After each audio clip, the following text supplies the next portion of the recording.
ಆತ್ಮೀಯ H16 news ಅರ್ಥಾತ್ ಹೇ ಸೀತಾರಾಮಗೆ ಸ್ವಾಗತ. ನಾನು ನಿಮ್ಮವ MI ಅಥವಾ ಮಲ್ಲಪ್ಪ ಜೋತಾವಾರ್. ಆದ್ಮೇಲೆ ಈಗ ತಾವು ದಿನ ಸುದ್ದಿಗಳನ್ನು ಅದರ ಜೊತೆಗೆ ವಿಶೇಷತೆಗಳನ್ನ ನೋಡ್ತಾ ಹೋಗಿ ವಿಶೇಷ ಈ ಮೊದಲನೇ ಸುದ್ದಿಯನ್ನು ನೋಡಿ.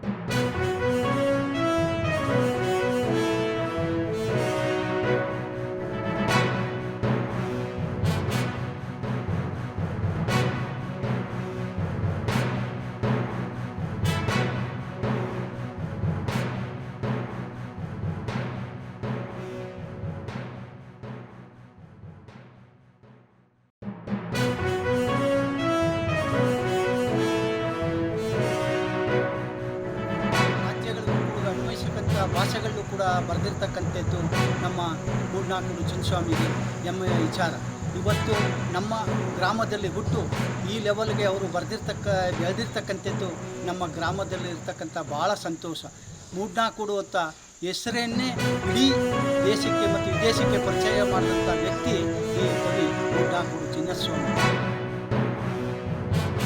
ಅವರ ನಾನೊಂದು ಮರವಾಗಿದ್ದರೆ ಅವರ ಜನಪ್ರಿಯವಾದಂತಹ ಕವಿತೆಗಳು. ಮೂಡ್ನಾಕೂಡು ಚಿನ್ನಸ್ವಾಮಿಯವರು ನಮ್ಮ ಚಾಮರಾಜನಗರ ಜಿಲ್ಲೆಯ ಹೆಮ್ಮೆಯ ಕವಿಗಳಾಗಿ, ಲೇಖಕರಾಗಿ, ಕಥೆಗಾರರಾಗಿ ಅವರು ಗುರುತಿಸ್ಕೊಳ್ಳೋದ್ರ ಜೊತೆಗೆ ಅವರು ನಮ್ಮ ಜಿಲ್ಲೆಯ ಹಲವಾರು ವಿಷಯಗಳನ್ನು ಆಧರಿಸಿದಂತಹ ಕವಿತೆಗಳು, ಕಥೆಗಳು ಮತ್ತು ನಾಟಕಗಳು, ಅಂಬೇಡ್ಕರ್ ಮತ್ತು ಬುದ್ಧನ ಆಧರಿಸಿದಂತಹ ಚಿಂತನೆಗಳ ಮೂಲಕ ಅವರು ಹಲವಾರು ವಿದೇಶಿ ಭಾಷೆಗಳಿಗೂ ಕೂಡ ಪರಿಚಿತರಾಗಿರ್ತಕ್ಕಂಥವ್ರು.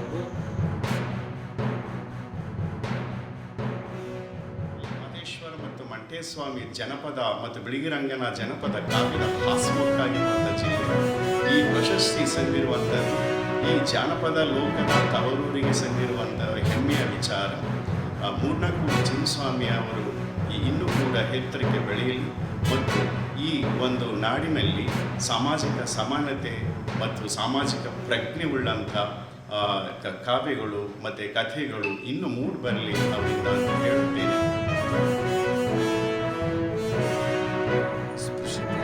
ವಿಷಯಗಳನ್ನು ಕುರಿತು ಬರೆದಿದ್ದೀನಿ. ಹೆಚ್ಚು ಕವಿತೆಗಳನ್ನು ಬರೆದಿದ್ದೀನಿ ಮತ್ತು ಲೇಖನಗಳು, ಸಂಗ್ರಹಗಳು ಬಂದಿವೆ. ಅದಕ್ಕಾಗಿಯೇ ಬಹುತ್ವ ಭಾರತ ಮತ್ತು ಬೌದ್ಧ ತಾತ್ವಿಕತೆ ಅನ್ನುವ ಪುಸ್ತಕಕ್ಕೆ ಕೇಂದ್ರ ಸಾಹಿತ್ಯ ಅಕಾಡೆಮಿ ಪ್ರಶಸ್ತಿ ಕೂಡ ಬಂದಿದೆ. ಈ ಪ್ರಶಸ್ತಿಯ ವಿಶೇಷತೆ ಏನು ಅಂದರೆ ಕನ್ನಡದಲ್ಲಿ ಅತಿ ಹೆಚ್ಚು ಮೊತ್ತದ ಪ್ರಶಸ್ತಿ ಮತ್ತು ಒಟ್ಟಾರೆ ಸೃಜನಶೀಲ ಸಾಹಿತ್ಯಕ್ಕೆ ಮತ್ತು ಸಮೃದ್ಧ ಸಾಹಿತ್ಯಕ್ಕೆ ಕೊಡುವ ಪ್ರಶಸ್ತಿ ಅಂತ ಅವರೇ ಹೇಳಿಕೊಂಡಿದ್ದಾರೆ. ಸೊ ಹಾಗಾಗಿ ನನ್ನನ್ನು ಗುರುತಿಸಿರೋದ್ರಿಂದ ಹೆಮ್ಮೆಯಾಗಿದೆ.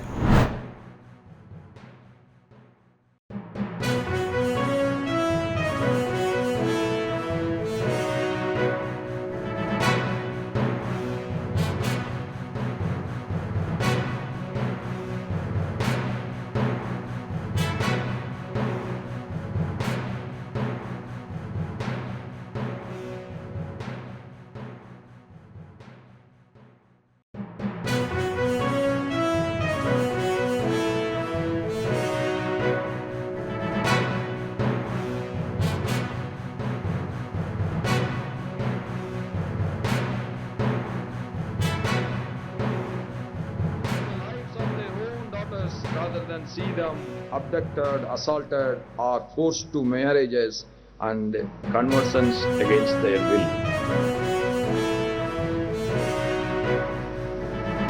It is almost impossible for us sitting here in safety to fully imagine the depth of that despair. For many survivors, search for the loss of their homes disturbed their sense of identity.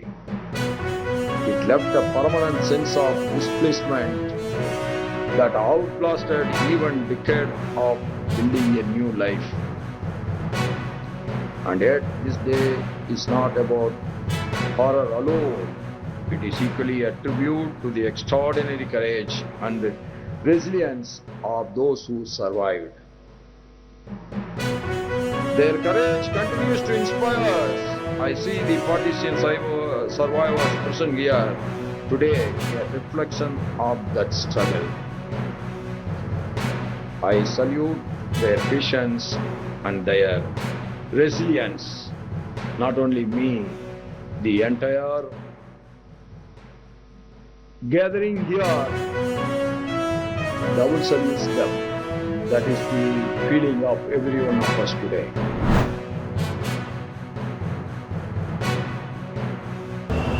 Will be done at 9:10 ಅಂತ 9:10ಗೆ ಅದೇ ಥರ plan ಮಾಡಿ ಇಟ್ಟಿದ್ದೀವಿ. ಈ ಸರಿ ವಿಶೇಷವಾಗಿ ಒಂದು national song Vande Mataram ಅಂತೆ ಸಹ ಹಾಡು ಸಹ ನ್ಯಾಷನಲ್ ಆ್ಯಂಥಮ್ ಜೊತೆಗೆ ನಾವು ಅದರ ಮುಂಚೆ ನಾವು ಪ್ಲೇ ಮಾಡ್ತೀವಿ. ಹಾಗೂ ನಮ್ಮ ಕರ್ನಾಟಕ ನಾಡಗೀತೆ ಹಾಗೂ ರೈತಗೀತೆ ಎರಡೂ ಸಹ ಅದು ಆಫ್ಟರ್ ದ ನ್ಯಾಷನಲ್ ಆ್ಯಂಥಮ್ ನಾವು ಕಾರ್ಯಕ್ರಮ ನಮ್ಮ ಪ್ರೋಗ್ರಾಮ್ ಮುಗಿದ ತಕ್ಷಣ ಅದು ಎರಡು ನಾವು ಪ್ಲೇ ಮಾಡ್ತೀವಿ. ವಿಶೇಷವಾಗಿ ಈ ಒಂದು ಕಾರ್ಯಕ್ರಮಕ್ಕೆ ನಮ್ಮ 2 ಸಾಂಸ್ಕೃತಿಕ ಕಾರ್ಯಕ್ರಮ ಸಹ ಮಾಡ್ತೇವೆ ಹಾಗೂ ಪರೇಡು ಕನಿಷ್ಠ 1360 ಜನರು ಭಾಗವಹಿಸ್ತಾರೆ. ವಿಶೇಷವಾಗಿ ನಮ್ಮ ಸಾಂಸ್ಕೃತಿಕ ಕಾರ್ಯಕ್ರಮದಲ್ಲಿ ಪೊಲೀಸ್ ಪಡೆ ಅಂದರೆ ಅಕ್ಕ ಪಡೆ ಸಹ ಅದರ ಬಗ್ಗೆ ನಾವು ಕಮಿಷನರ್ ಪೊಲೀಸ್ ಹೇಳ್ತಾರೆ, ಅದು ಸಹ ಒಂದು ಪ್ರೋಗ್ರಾಮ್ ಇರುತ್ತದೆ. ಇದರ ಜೊತೆಗೆ ನಮ್ಮ 3 ಕಾರ್ಯಕ್ರಮ, ಒಂದು ವಂದೇ ಮಾತರಂ ಶಾಂತಿ ಮಂತ್ರ ನೃತ್ಯ ರೂಪ, ಸ್ವಾತಂತ್ರ್ಯ ಸಂಗ್ರಾಮದ ವೈಭವ ಮತ್ತು ಅಕ್ಕಪಡೆಯ ಕಾರ್ಯಕ್ರಮ ಹಾಗೂ ಭಾರತ್ ಜೋಡೋ ಬಗ್ಗೆ ಸಹ 4 ಸಾಂಸ್ಕೃತಿಕ ಕಾರ್ಯಕ್ರಮ ನಾವು ಏರ್ಪಾಡು ಮಾಡ್ತೀವಿ. ಸರ್ ಬನ್ನಿ ಸರ್,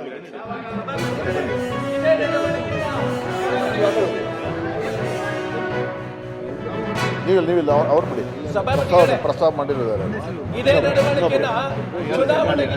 ಬನ್ನಿ ಬನ್ನಿ ಬನ್ನಿ ಅಭಿನಂದನೆಗಳು ಸರ್. ಒಳ್ಳೆದಾಗಲಿ.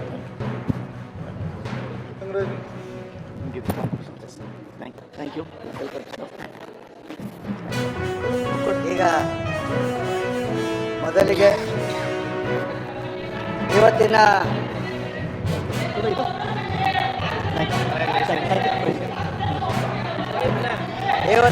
ನೂತನವಾಗಿ 4 ಜನ ಸಭಾನಾಯಕ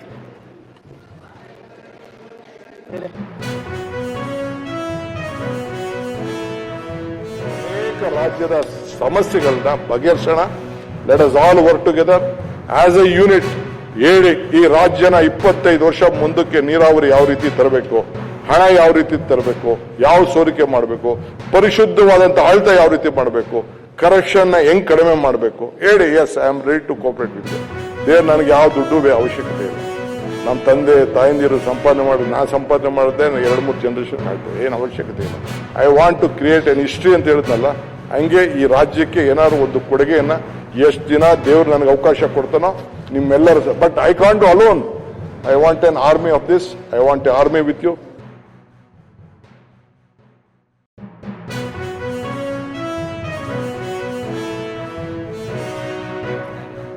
ಹಿರಿಯರ ಮನೆ, ಮೇಲ್ಮನೆ ಅಂತ ಹೆಸರು ಪಡ್ಕೊಂಡಿರುವಂಥದ್ದು.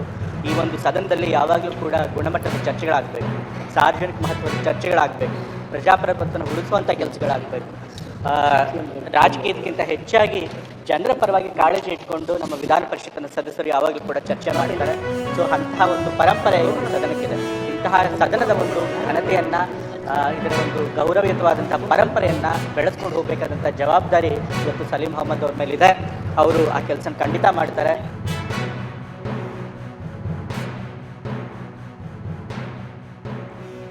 ತಾವು ಜಾತ್ಯತೀತ ಮಾತ್ರವಲ್ಲ, ಪಕ್ಷಾತೀತವಾಗಿ ತಾವು ಇಲ್ಲಿ ಕೆಲಸ ಮಾಡಬೇಕಾಗತ್ತೆ.